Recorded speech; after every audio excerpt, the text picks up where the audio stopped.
Hey everybody, it's me, Remy, the comic book poser. Two things. Number one, I'm here as always to welcome you to enter the Poserverse. Number two, we did it, y'all. We survived 2020. Happy New Year. Happy January 1st. And it's time to continue my best of list from 2020. So to find out what my top 5 series are from Boom Studios in 2020, y'all have to check it out after this. Hey, little girl, did you want to know a secret? I got 5 on it.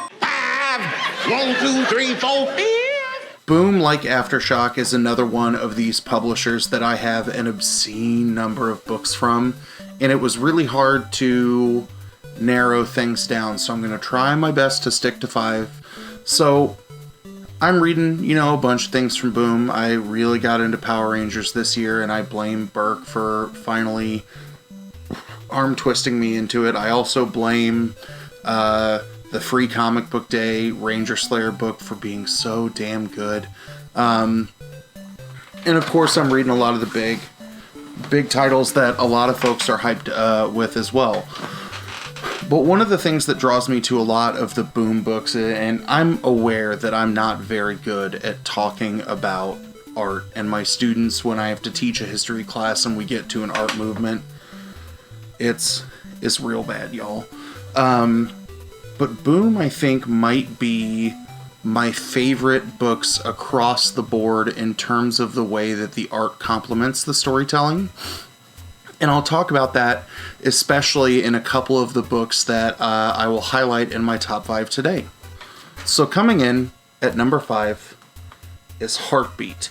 Heartbeat is a series that's entirely driven by Maria Lovett, that they do the art, the writing, the colors, and everything else. And I didn't read Faithless. I'm going to pick up Faithless and Faithless 2.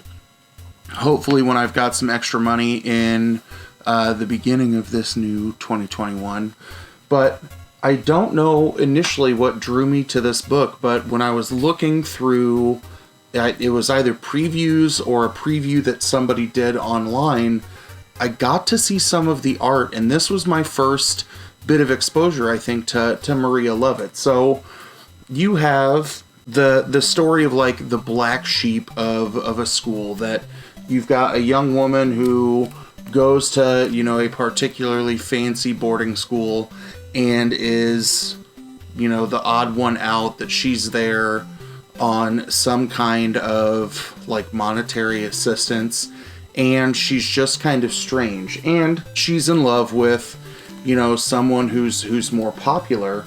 But what happens in this book is I guess I should give a content warning a couple of times, because 2 of the books that I'm going to talk about deal with self-harm and suicide. But there's a suicide that happens at the school, and it kind of breaks this young woman's world apart, and you get to see her kind of accelerate into a little bit of a positive spotlight at times. You get to see her deal with death, but you also get to see her kind of take on an obsessive new intimate relationship, almost in like a single white female kind of way. Not necessarily like she's trying to straight up replace someone to step into that lifestyle, but there are those kinds of tones in there. But this book is just beautiful in terms of what Lovett does with the art. And if I remember, I'll try and grab some better like still photos from books to throw around up here. But Maria just does something that is a beautiful, beautiful way of telling a story. And the only reason why I didn't pick up Faithless 2 as it was coming out is I hadn't read the first one. But I'm going to rectify that in 2021.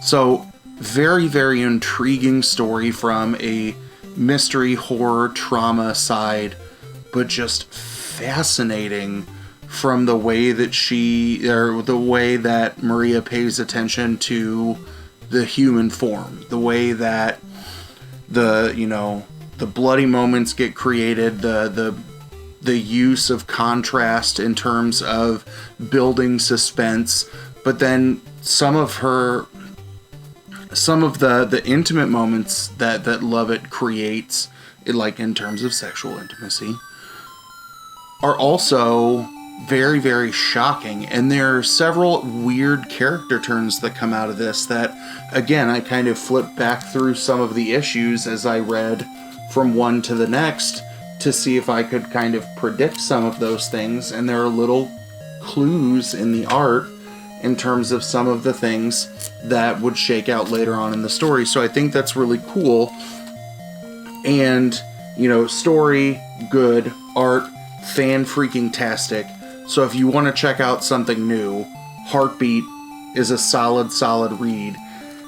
And that's why it comes in at number 5 on my 2020 list.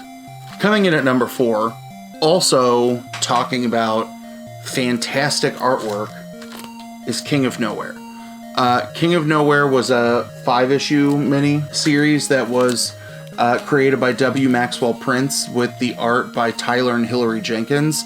And if you want to watch Hilary Jenkins' creative process, Tyler and Lee over at Whack Comics did a fantastic interview with her where you kind of get to see her process. You get to see some of the things that she does in terms of like creating paintings of a natural setting. And if you go check out her Instagram page, you'll see like her holding up her artwork to fill in a scene, and it looks, you know, perfect and beautiful. So this was a book that, you know, I picked up on a whim that, you know, I didn't initially have it on my pull list. I, you know, bought it based off of the intrigue of the cover when book 1 came out. And it's a story about a man who is a human shit show that, you know, can never do anything right, always ends up in the wrong place at the wrong time, and he ends up in the city of North Warwick, but the sign is blurred out to be Nowhere. And everybody in the city of Nowhere has some kind of crazy biological anomaly to them, right? There's a dude with an upside down head. There's hybrid species of like fish people and deer people. There's a guy who looks like Sam Goodbody, I think that was his name, right? Where you can see all of his organs and everything else. Then there are people with just kind of subtle mutations, and they are hiding, it seems, North Warwick from the rest of the world. And once our main character arrives, in comes another guy who is hunting him with a nail gun and leaves a bloody trail in his wake. So what you slowly discover over time as, you know, Fishman and seemingly physically normal human become either best of friends or they both create chaos together. You are finding out details, especially starting in issue 3, as to what may be happening in North Warwick and why, you know, people associated with the law or the power structure may be attempting to keep things, you know, under wraps. This was, again, a fantastic series. The art, just the use of watercolor, is something that is particularly fantastic. You get the just sheer insanity of storytelling that comes from someone like W. Maxwell Prince in the script, and I think that, you know, Tyler and Hilary Jenkins work together to create a perfect product that I think complements the story in a fairly beautiful way. Coming in at number 3, the book that makes me glad that I took a 19th and 20th century literature class in high school, Once and Future. So, Once and Future is by Kieran Gillen, with art by Dan Mora and colors by Tamara Bonvillain. And this, you know, the first arc dropped and it was literally a horror retelling of the Arthurian legend, right? That you have people who are playing the key roles, but you find out that the attempt is to, you know, bring back Arthur from the grave to create a new reign of terror across London, or across England. As Duncan, who is, you know, one of our primary characters, gets thrust into the spotlight and have to kind of deal with this, he learns that his grandmother, right, Gran, is a monster hunter, and it becomes his new way of life. The second arc is what happens throughout the most part of 2020, and to shift from solely the Arthurian legend to finding a way to include Beowulf in terms of both Beowulf and Grendel as major, villain players becomes, something that's really, really interesting in the way that the story kind of unfolds. This book is also pretty damn funny in terms of watching the way that Gran and Duncan, work together to vanquish the different monsters, or when something finally comes to attack the old folks' home that Gran is in, the way that she deals with that situation may be the hardest I've laughed at a single issue of a comic in a while. But I love all of the classic literary references in here, right? And you don't need to be a scholar. You don't need to know all things Arthurian legend, all things Beowulf. But knowing, right, how some of those stories shake out and seeing the alterations or the riffs on these things in terms of Gillen's story, I think is quite fantastic. And the path for Once and Future, I think, becomes a little bit more bumpy in 2021, that they have the next, I think, 5 books written out that Gillen tweeted about, but Dan Moore has gotten picked up to do some art on some DC book. I can't remember which one. But that's gonna create some busyness or some delays in the production. So this is going to come out a little bit slower, which is going to be sad, because I think it's a fantastic run. It's a wild ride, good read, and Dan Moore's art is just breathtaking. And that's, again, the other thing that all 3 of these books have in common, right? A fantastic marriage of art and storytelling, which is, not to slight other publishers, but Boom, I just feel like takes it to a different level in terms of the depth of the art, the randomness of the art, the ever-changing artistic styles, and that's something that really makes me appreciate them as a publisher. Coming in at number 2, I think is gonna surprise some of you. I think this might be my first best of video that may surprise some of my viewers. I have loved this book since issue 1. I have chased as many variants as I could.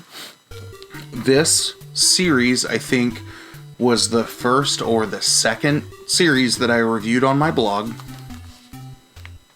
Something is Killing the Children. James Tynion's storytelling in Something is Killing the Children is something that just continues to boggle my mind, right? That it never seems like anything can get better for the folks in Archer's Peak, both from the citizen perspective and then Erica Slaughter and, the House Slaughter as they eventually come in to, try and clean up the mess of the different monsters that are attacking and killing the children. Again, in terms of talking about fantastic art, you've got Weather Daldera and Miquel Muerto on colors, and this is, whoops, there's 2 copies of the same book. This is something that I just feel like it keeps getting better and wilder, and it seems like once one small element of the story might close itself off, things just continue to get more and more crazy. And I haven't read the issue that came out in the last week or 2. It's still on the to-read pile next to me, but it's heart-pounding. It's a horror story that I don't think I've seen pulled off in a way like this before in any kind of, literary medium or in film or television or anything like that, that I think Tynion is really onto something. You've heard me talk about and be a fierce defender of all things James Tynion has done, with the exception of the end of the Joker War, that it made me sad that Tynion's Batman run hurts my feelings a little bit, but we'll talk about that when we get to DC, maybe.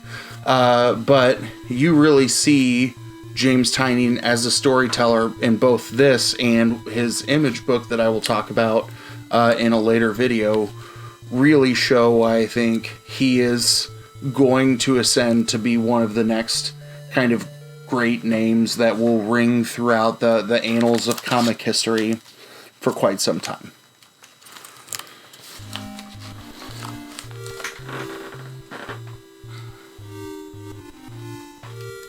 So if Something is Killing the Children, arguably one of the hottest books from Boom right now, is my number 2, then I'm going to give you a second to guess what you think number 1 is. I'll wait.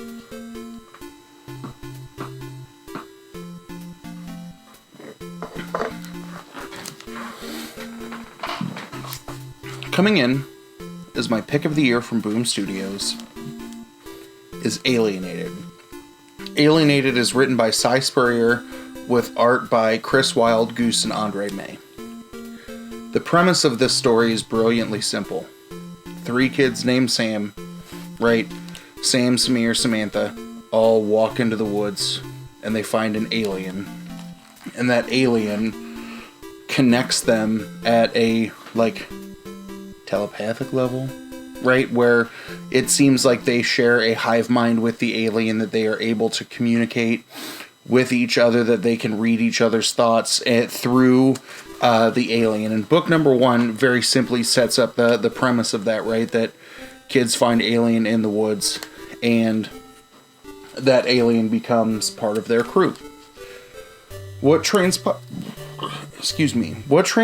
in books 2, 3, and 4, 3, 4, and 5, that becomes quite wild to me, is looking at the relationship that each of the Sams have with the alien and how it brings out real dark elements of their past, how it brings out, the seedy underbelly of their personality, and how each individual, teen's relationship to trauma may impact that connection. And, this is where, again, I feel like a content warning needs to play its way out, because you have, Samantha, who has dealt with, I believe it was an abortion. You have Samir, who this book is very, very heavy in themes of self-harm.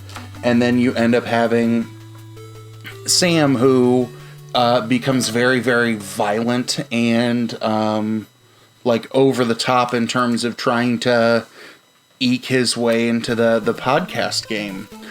And, everything slowly comes to an end across these 6 books, but this made me think about, right, my relationship to traumatic experiences, not just things that I may have dealt with as an individual, but things that, as a teacher, I deal with children who are all kinds of broken because of the baggage that they are carrying around.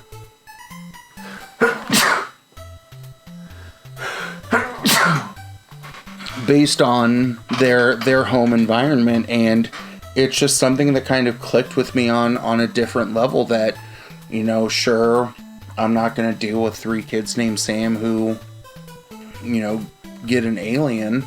But in terms of looking at how things can amplify the traumatic experiences that people have gone through, kind of the inner demons, the things that we fight with, that it got me thinking about, issues that other people have dealt with, and even, especially in terms of even questioning some of my own mental health issues that I've dealt with across the last 18 months. And I really think a book that gets you to be that reflective, not just upon your relationship with other people, but a book that really gets you to ask questions and dig deeper on yourself, right, can be uncomfortable, but it has a good kind of cathartic end to it, a good kind of cathartic cleanse from that connection to the book. And again, the art is fantastic. That the things that Wild Goose and May kind of do in terms of building ways to display the traumatic events or the inner demons of the 3 teens is something that is not over not over the top, that it is as intense as it needs to be at the right time. And I think to see a creative team play together with some very, very delicate concepts that are becoming tragically all too familiar, all too widespread. I don't know the best way to connect that, but it's a common experience that either you personally have a relationship to one of these themes, unfortunately, or someone, you've dealt with someone close to you has been through one of those experiences as well. And I think, again, the way the art communicates pain is something that, again, helps kind of process the emotions, not just that the characters are going through, but again, your emotional reaction as well could be a similar reaction that you would have in an interaction with someone if they were to reveal some particular form of trauma to you. And that's just what makes this book so good. So that's why I'm, very, very comfortable at putting this in the top spot for 2020. So what do you think? Are you shocked that I didn't have Something Is Killing the Children at my number one? Because I went back and forth, and Alienated just kind of sang out to me that. So let me know what you think down in the comments below. I will engage in discussion with you. I want to talk about this, and I hope you enjoyed your New Year's Eve. I hope you were safe if you had any kind of social event. I know that my children are asleep for now, so my wife and I are going to finally watch Wonder Woman 84, which means she's gonna fall asleep while I edit this video. But what you gonna do?